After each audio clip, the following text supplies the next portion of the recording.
The project Aerox na kagaya kay J-Mac Stage 1. Unveil na natin. Ito yung J-Mac pipe. Yes! Pakita mo na? Oo, pakita mo na. Oo, diba? Pakita mo na! O, sound check, ulit. Ito yung Aerox ko. Ayan siya. Tapos kung mapapansin nyo, may isa pang Aerox dito. Ayan o. Aerox.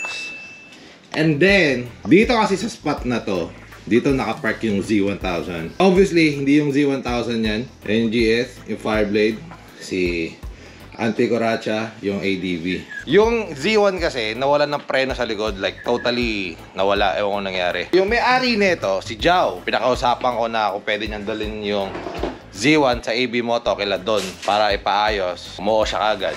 So, iniwan niya tong Aerox. Pero ang hindi niya alam, sira talaga yung Z1. Kailangan talaga ipagawa doon. Ang hindi niya alam, meron akong sobrang suspensions dito. Itong OKM Racing Suspension. Salamat NCY. Pakita ko sa inyo. There you go. Siyempre, alam naman natin, ang stock na Aerox, napakapangit ng suspension yan. Ilang beses ko sinasabi yan. Pupunta tayo sa MPT, ang aking may partner na kasa, para ipalagay ito, suspension sa Aerox ni Joe. Kasama natin si... Ayun. So, samahan nyo kami sa MPT sa Marikina. Swerte naman ni Joe. Let's go! Dito na tayo sa MPT. Ito na yung Aerox ko, yung Aerox sa Joe. Ito titirahin or gagawin. Operation palit suspension. Last stove, ayun o, nag-edit. Ayun na, pinapalitan na. Nakasampa na yun na. Silipin natin mamaya. Let's go. Gold. Yellow. May yellow. Sandali ang trabaho lang pala yun. Shout out, OKM. NCY, thank you. Tapos na. Pinalagay na yung tambucho. Tapos na, makakauwi na. O, diba? Ganyan kaganda sa MPT. Sandali lang, makukulakot ka lang, tapos na yung gagawin. Ayun na, tapos na. So, kailangan na lang pagawa ni Jao. Ipatono niya. Well, yan na lang naman to. Pihit-pihit lang naman to eh. So, madali na yan. Kaya na lang na yan. Ipatono yan kay AB. Ayan, okay na. Tapos na. Galing din sa MPT, ang daming dumadating na na Yamaha genuine parts. And again, dito nabili or dito nakuha yung fairings nung Aerox ko. Kung napanood yung vlog ko nung isang araw na sinabi ko yung stock na nung Aerox ko is Find Your Trip. Tapos, nisponsoran ako ni Pao nung WGP na fairings nung Aerox. Dito yun. Ayun, tingnan mo, mga genuine parts sila. Ayan. Yan. Wala lang. Sinare ko lang. Ayun, nag-thumbs up na. Tingnan natin yung tsura. Tingnan natin yung tsura. Boom! Ayan. Oh, ang next mo na lang, hindi mo na lang dito sa motor mo, yung preno mo. May naisip akong alternative since hindi pwedeng lagyan na OKM Racing na suspension. Ang gagawin na lang is ipapalit tong front na stock mo na repack na ni AB Moto dito sa Aerox na to para gumanda na yung takbuhan na ito. Ganun na ang gagawin. The project Aerox na kagaya kay J-Mac Stage 1 is on. Papalitan na. Let's go! Maganda na ang play niyan. Ako na-excite. Parang nung ginawa yung Aerox ko nun, na-excite ulit ako dito sa Aerox na to. Woo!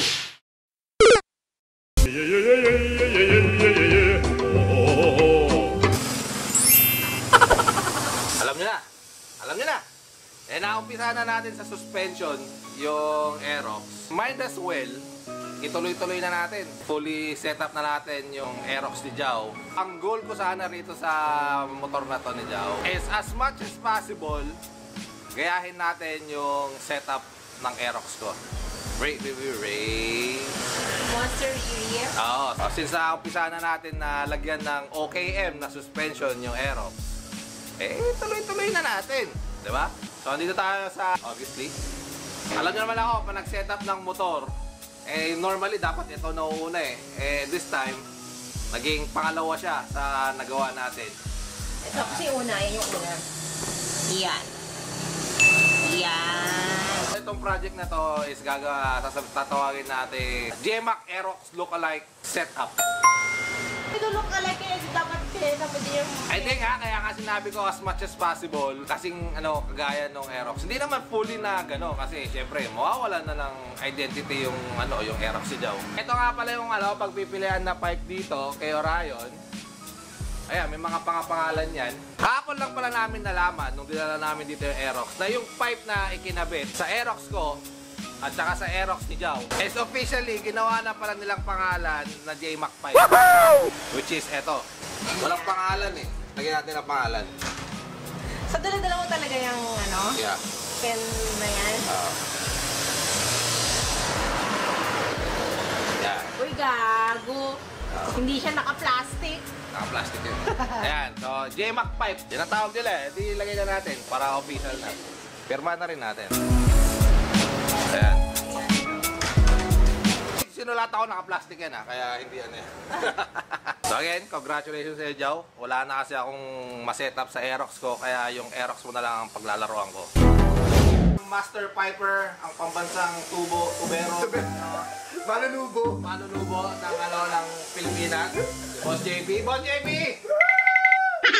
At pinaunlakan mo ang aking request para dito sa Aerox ni Jow. Yun! Nalagyan ng J-Mac pipe. Ha? I-joke pala to? Oh. Kala ko sa'yo! Akala niya sa akin. Kaya pala pumayag siya, akala niya sa akin. No. Hindi alam niya. Wala sila. Joke lang. Ito, admin na natin. Ito yung J-Mac pipe. Yes! Ako na? Oo, pakita mo na. Pakita mo na. Di ba? Pakita mo na! Ayan! Diba, movement, Ayan. Pinatanggal ko muna yung cover kasi di makikita yung engraved na Orion dito sa elbow. Okay. Yes. Laser. Ayan. Tapos yun pa. Okay.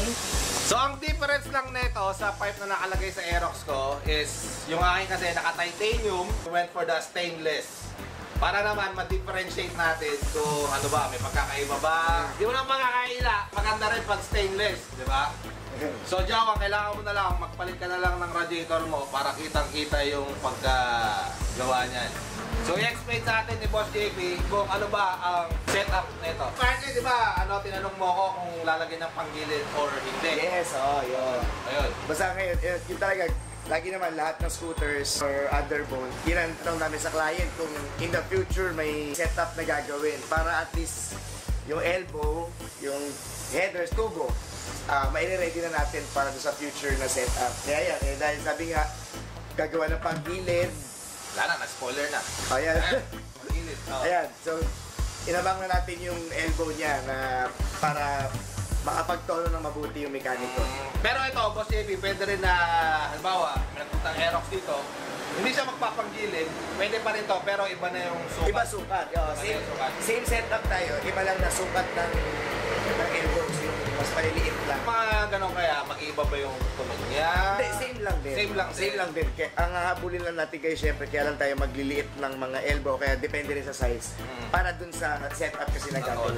May mga scooter kayo, in general, hindi lang naman specifically Aero. Kung all stock ang gagawin, iba rin ang sukat ng gagawin natin tubo. Ayun, So, J-Mac eto, nakasukat na siya ng may panggilid. Nagsisetapan, yes. Okay. Nagsiset up sa To follow pa lang yung Cool. panggilid by LCY. Yun!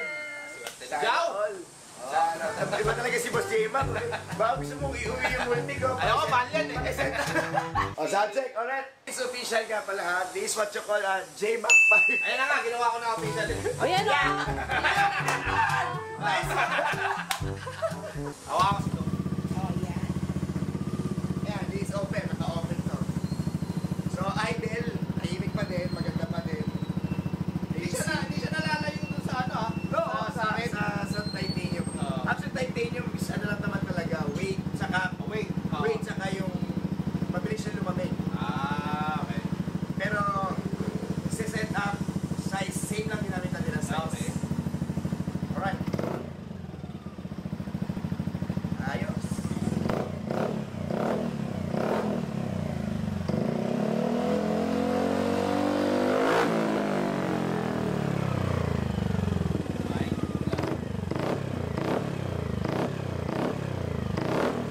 Crispy na niya. Ito yung madalas na nakuha kong tanong, Boss JP. Pag nagpalit pa ng ganyan, kailangan ba iparimap? Yun ang sabi nila ngayon lagi, ganun. Oo. Ang remapping. Pero para sa amin, client's choice pa rin ang reflash eh. Oh, yung sa akin kasi hindi ko na pinagalan Oo. Basta kaya mo naman, ang actually setup sa scooter, talagang unahin mo talaga muna yung paggilid. Hanggat kayang mahabol yung gusto mong performance lang sa paggilid lang gagalawin. Doon lang muna. Ngayon kung talagang habol mo na talaga ng mas malupit pang performance, magda-drag racing ka o kaya mag-circuit ka, doon mo na magpalit ka ng racing ECU or reflash. Pero pag recreational lang. Kung road lang naman, Okay na basta yun. kaya pa sa paggilid din, parang hindi naman na kailangan. Ang Aerox ko na napalitan, wala naman na gumanda to, no? Yes. So, ayun, kung balak nyo magpamit ng ganito, ilang oras maabot ito, Boss JB? Ay, basta sa full stainless lang natin, saglit lang yan. 2 to 3 hours lang tayo dyan. Tapos syempre, the J-Mac pipe. Yan, available. The newly designed of Arion. Yan. And original carbon tip yan. Yan. And the price, Boss JB? J-Mac muffler is 12,000 plus for the stainless headers na ganyan na size stage 2. 51mm is 4,500. Tsaka itong pipe na to, reversible to, no, Boss JB? Yes! Pwede ibalik yung basta stock. kung magsawa na ng maingay or kailangan na i-back to stock, bibenta na yung motor, lahat reversible. Pwede ibalik lahat ng stock. Tsaka may kasama ka niyan. Ito, may kasama pala ang Silencer! Silencer. Yes, yan. Again, Boss JB? Yes, yes, buong buo. Buong Ayan. buo ang stock. Walang putol. Wala, buong buo. Walang pinutol. Kaya lahat, pwedeng ibalik. Again, Boss JB, thank you so Thank much. you very much. Thank you, And thank I you, hope, Boss Jay. Chow, na magustuhan mo to. Kasi kung di mo magustuhan to, Kalasin namin to. Kalasin namin yun. Ayun. Napakaswerte mo, Jow. Yeah. Orion, #1.